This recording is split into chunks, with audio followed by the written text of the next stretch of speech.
So that is us live on Instagram, and that's us live on Facebook. Excellent. Wow. Hi guys, how are you doing? So, Chris and Neil are joining you today on Facebook Live and Instagram Live, and also hopefully on YouTube. We're going to be just chatting through today our food menu, because it's something that is brushed over quite a lot. Obviously, you guys love our coffee, you come to us for our coffee, but in both of our cafes, in both Kinross and Stirling, we serve some incredible food as well. And it's something that we just had a lot of inspiration for along our travels, and we really wanted to share with you guys what that inspiration was and what our menu is all about, really, and why it was curated, because it took us about 5 years to really build it up and come up with something that we thought was absolutely on point. So what we're going to do is we're just going to have a look through first our Kinross menu, and we'll go through each dish, tell you a bit about what's in it, what our inspiration was for the dishes, maybe a bit about how you can make it yourself at home, and hopefully we inspire you to come into the cafe and come and taste each one of these masterpieces. So first, the smashed avo. Exactly, and even as a bit of a precursor to that, I think what's quite interesting about both of our cafes is they're slightly different menus. Exactly. Like, they're not identical. One in Kinross, we've got the kitchen, whereas we're kind of running everything from behind the bar in Stirling. So it just has to be like a wee bit of like looking at the space you've got available, a lot of tweaking along the way, but we've got there in the end. Exactly, Neil couldn't have hit the nail on the head better. I mean, they're so different, such different operations, and so while the food items, like our style comes across, you know, with all the food items, they are a little bit different, and that's another reason why we wanted to share it with you. So the first item on the menu at the very top of both menus actually is one of my personal favourites, and that's the smashed avo. And there's a wee joke in New Zealand that no New Zealanders can actually afford a house because they spend all their money on smashed avocado, and it's probably very true as well. And smashed avo is one of those things where it kind of evokes a lot of kind of memories in people and nostalgia of the first place they ever had it. Yeah. Because it's often had in a specialty coffee shop, isn't it? And I believe, Chris, if I'm not mistaken, did you not go to a wee special place down in London back in your like working with Sky days and have this incredible avocado with wee bits of cheese and things like that? I did indeed. So actually the smashed avocado for me is born from two things. Two of my idols, my coffee roasting idols. The first one being Caravan Coffee Roasters, where I had smashed avo for the first time, I believe. And they crumbled a little bit of feta over the top, and it was just delicious on a great bit of sourdough. And the second one that Neil was talking about there was All Press Coffee Roastery, which are from Australia. They're from Australia, but they're quite big now across the world, and we've actually visited them in Japan as well. And they did a little bit of avocado, some really nice toast, a little bit of cheese, a little bit of Parma ham, and that has really inspired us to offer you guys a bit of Parma ham on top of the avocado as well.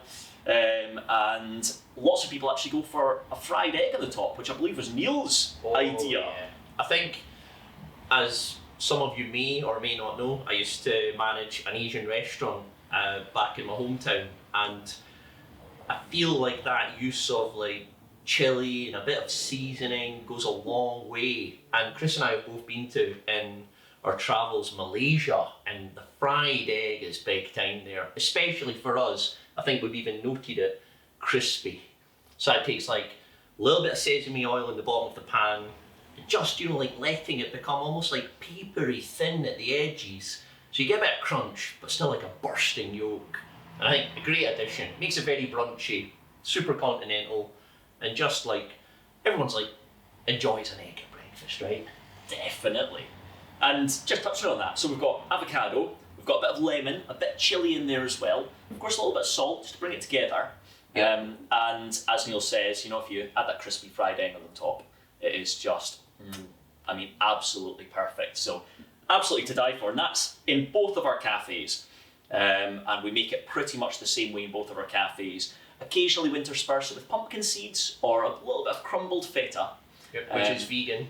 which is vegan Absolutely, actually. yes. Which I think is made from coconut milk. And I think to have a strong bit of the vegan game in our menu is pretty important now. I myself, I am a meat eater, but to be honest, that's a super duper tasty item. So it can be vegan or not, but the main thing is it's very tasty and seasoned properly. We're quite into seasoning the food properly. That's what makes it like, wow, that's Moorish. I want some of that. Definitely, and the vegan feta tastes like feta. It really does. It's phenomenal. unbelievable. Our next little item, Bombay Bicycle Club, which I can just see here, on both of our menus. I think, for me, a spiced, curried, aromatic, Asian-inspired meal with beautiful fillets of chicken chopped up. We've been throwing a wee bit of courgette in there for like crunch and texture, fresh coriander, lime zest on the microplane zester. Nothing but the best. It's just beautiful on our ciabatta, super duper Moorish, and I say my mum and dad pop into both of the cafes and they're like, you never remove that from the menu. And I'm like, don't worry, we won't. They'll stay there. Although we do want to change it up, so if anyone's got any ideas where you're like, maybe you could do this, we're absolutely open ears, Inspiration goes a long way. It's amazing, when Neil came up with the Bombay Bicycle Club, it was one of those sandwiches that I thought, I don't know, like there's so many different variations you could have of it. But he's literally picked the best variation. So I think it's probably one of the like hidden gems on our menu. I mean, it's second on the list, and it's not really that hidden, but it's probably one of those ones that people maybe read and go, oh yeah, it sounds nice. No, it is really nice. So really, really well done for creating that. That was the great kitchen team there, spearheaded by Neil. And then next on the list we've got the Revival yogurt pot. So that was inspired by granola, essentially. And it's one of those items where, when you go into a cafe and you don't want like a full brunch item, you just want something a little bit lighter, maybe it's before midday, it's maybe towards breakfast time actually. Yeah. I've even heard some of the customers say, not a bad little item when they're just a smidgen hungover, not too heavy. Okay, and when you need the flat white the morning after and a little yogurt pot, hence, dare I say, Revival. Get it? So chucked a wee Revival in there, just in case.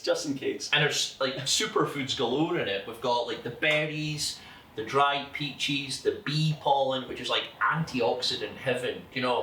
It's good, like super healthy. So a nice wee refreshing item that kind of gives our menu, in my opinion, balance, because it can't just all be sandwiches.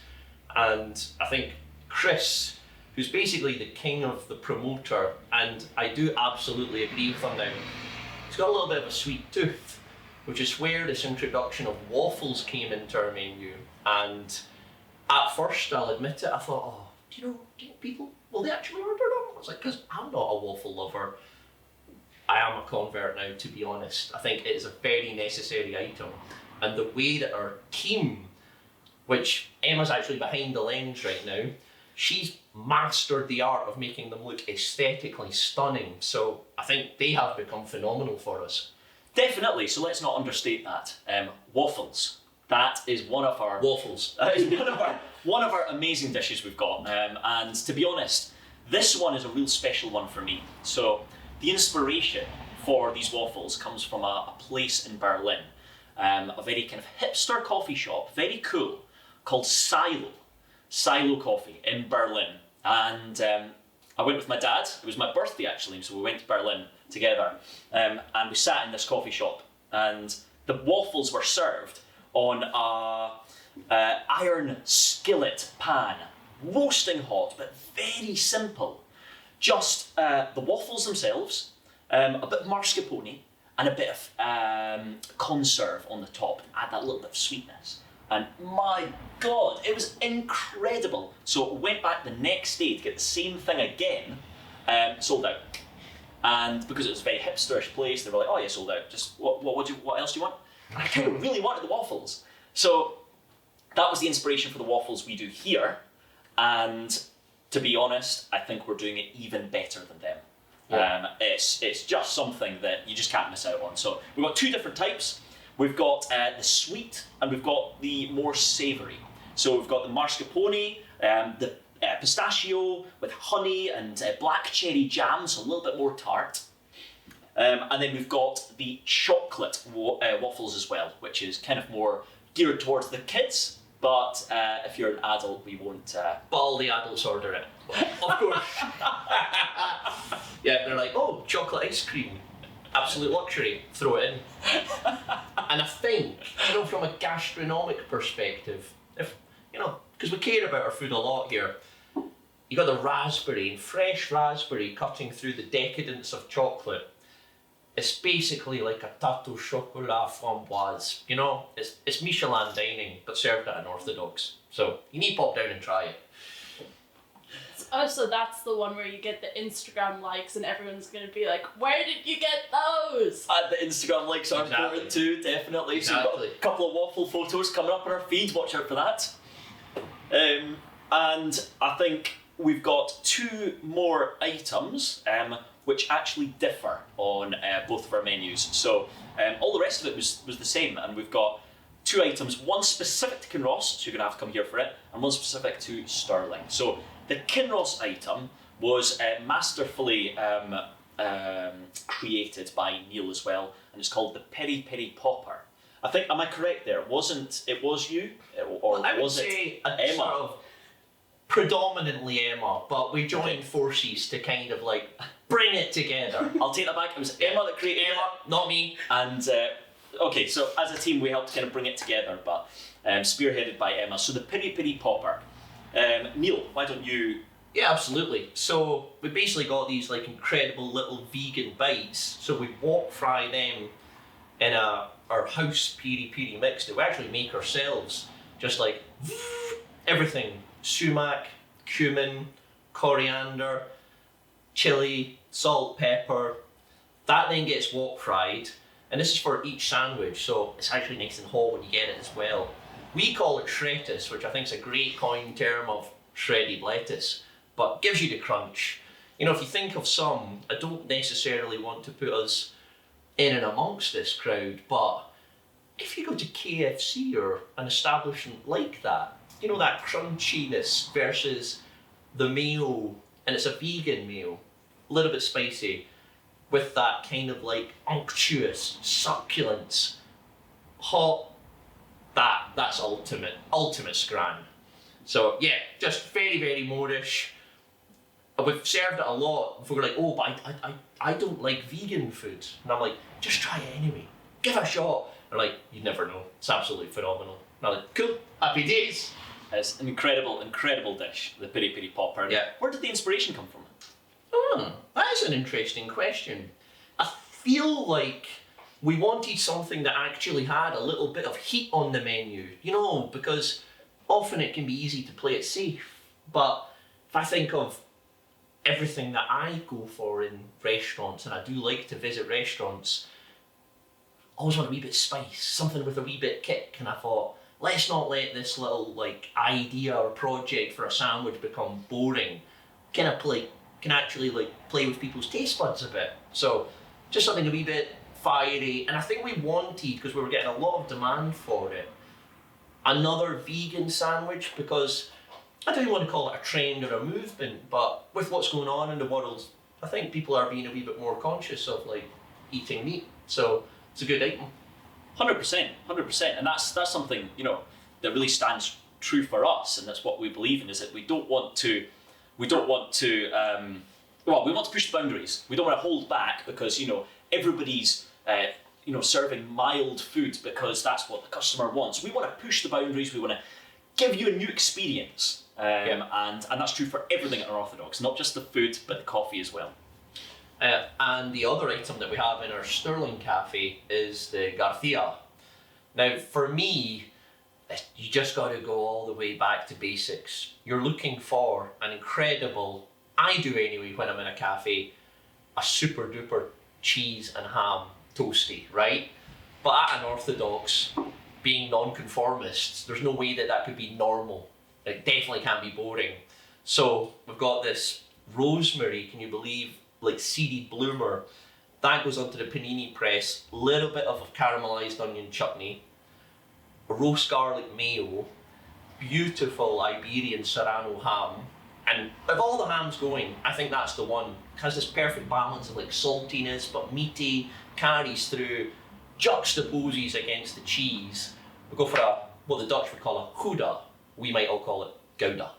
But you know the game, beautiful melting point, that comes together.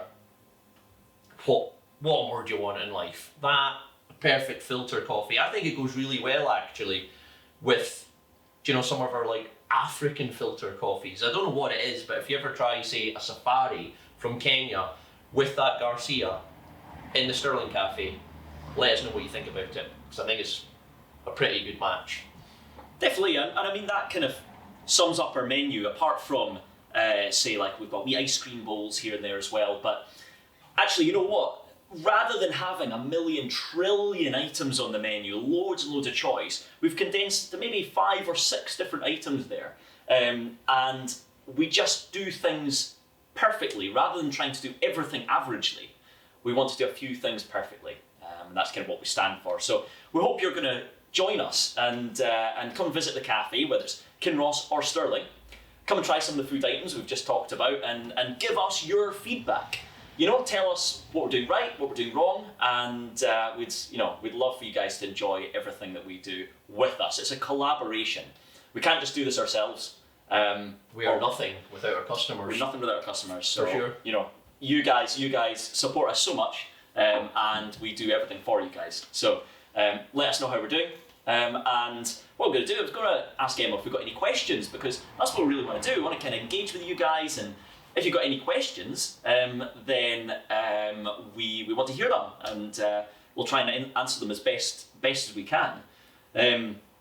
Just wonder if there's any questions there.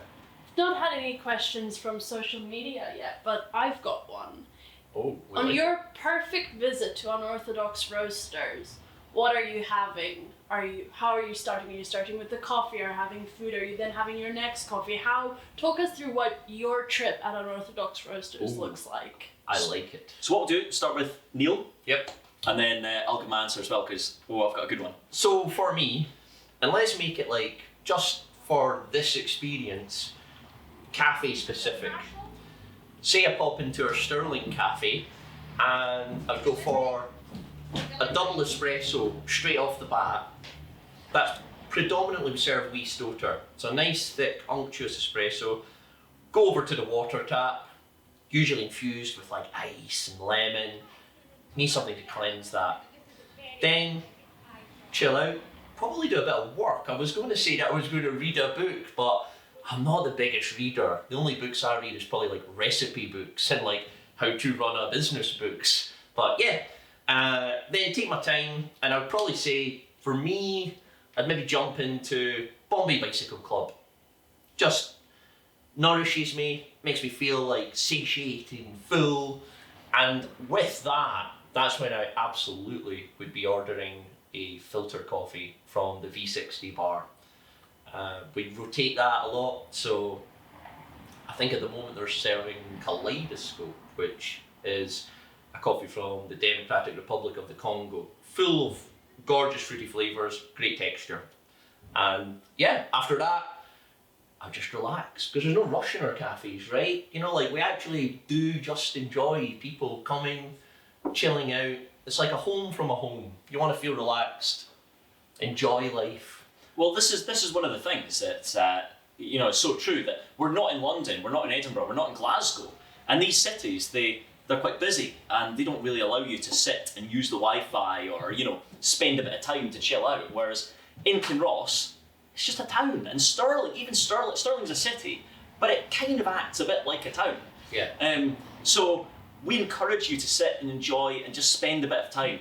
We've got enough seats, and we've got great staff and great customers. So you have got the time to sit and enjoy. So my perfect journey to Unorthodox Roasters would be based upon my time I had in London, where I would go to coffee roasters and I would sit with a bit of great food and with a nice coffee and maybe do a little bit of studying.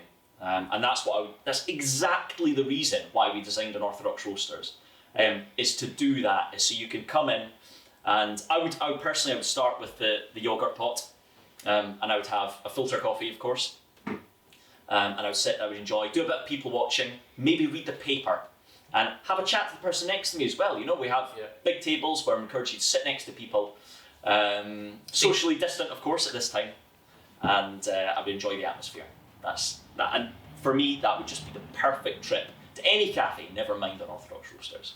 That is the coffee dream. Just like people watching, relaxing, almost a little bit of eavesdropping, checking in on our people, say hello, just a good time. You should leave our cafes just feeling happy.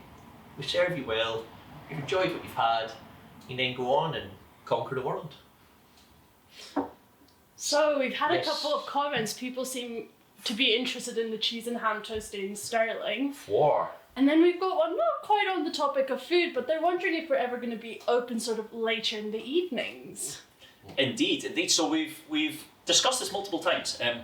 Open in evenings, would be a great shout. So, I mean, the atmosphere that we have in our cafes is incredible. I mean, the lighting is very warm, and it was specifically Neil who designed it this way, to have a very homely feel, almost kind of like, if you've ever been to Gordon's Wine Bar in London, it's a very warm light, underground kind of, you feel at home. I was just going to say like cavernous and sort of, underground's a good way to think of it. Just low level lighting, nice filament bulbs, just conducive to feeling that you want to relax and be there and enjoy it. You know, I'd almost put a candle on a table if it was a nighttime service, but we are just open at the day at the moment. So in the nighttime, we haven't got any plans to open the nighttime at the moment, but it will be something that we will probably look to do at some point in the future. If anything, the small point is a lot of the staff, including me, it can just be good to go home at 5 o'clock. That's just an honest truth, and I think the staff enjoy it as well. And then if you choose to sort of change that, you got to maybe split the shift in half and get in another team and so on. So a lot of things to think about. Definitely, it's not easy. But they should keep an eye out on social media for possibly an evening coming up soon. 100%. So Absolutely. we're planning some events. Not yet decided the date, but we're planning a few events actually, including things like Christmas parties. So keep your eyes peeled and your ears to the social media, because you'll see these events start to pop up, and you must be there. You absolutely must be there, because these events are going to be big. We're planning to be almost the Brewdog of coffee, planning to throw absolutely amazing parties, and really create something new, something big. One question I have to ask. Is Mark's mac and cheese ever going to be making an appearance as a special at lunch? Wowee. One of our colleagues, Mark, he does make amazing mac and cheese. If he's ever in the building and making mac and cheese, I'm sure you will be able to have a portion. Yeah. All you need to do is smell the waft of cheese rolling out the kitchen. Because it's interesting, the staff meal thing is, we've obviously got our menu and we love it, but then above and beyond that as a team, we feel galvanised and happy to have lunch together. So we just elect that any one of us try and bring something new to the table. Sometimes it can be something in a stock pot, turn it on in the morning, but it just keeps the team happy as well. It's about creating ideas as well. Yeah. Every time that happens, every time we cook some new food, generates ideas. So one of the things is, it's not just about the coffee. So hopefully we've shown you how passionate we are, not just about the coffee, but about the food and about everything we do. Couldn't agree more. I feel our team are extremely gastronomic and have incredible sort of gustatory values and love food. So there's absolutely no chance you could come to either of the Unorthodox Roasters and think, oh well, that was boring. So what we're going to do is we're going to wrap it up there, because that looks like it's been about 28 minutes if I'm judging the clock correctly. So we've probably bored you guys enough. Nah, I'm just kidding. Hopefully you've been entertained. We'll stop waffling along. Stop waffling along. I was worried he was going to chuck that one in. I know, I worry myself. So we're going to wrap up there. But if you guys have got any questions in the meantime, fire them on the comments and we will answer every single comment. We might even answer some of your comments with more videos. So that's your incentive to ask some more comments. We're going to wrap it there. Lovely to see you all. Both Neil and I say thank you for joining us. It's a pleasure. And we will catch you again super soon. Merci. Au revoir. That was good, wasn't it? I think so. I thought it was good. Enjoyed that. And what to do is turn that camera off up there as well. And then that's a wrap. Is that what they say? That's a wrap. That's a wrap. Do people actually say that?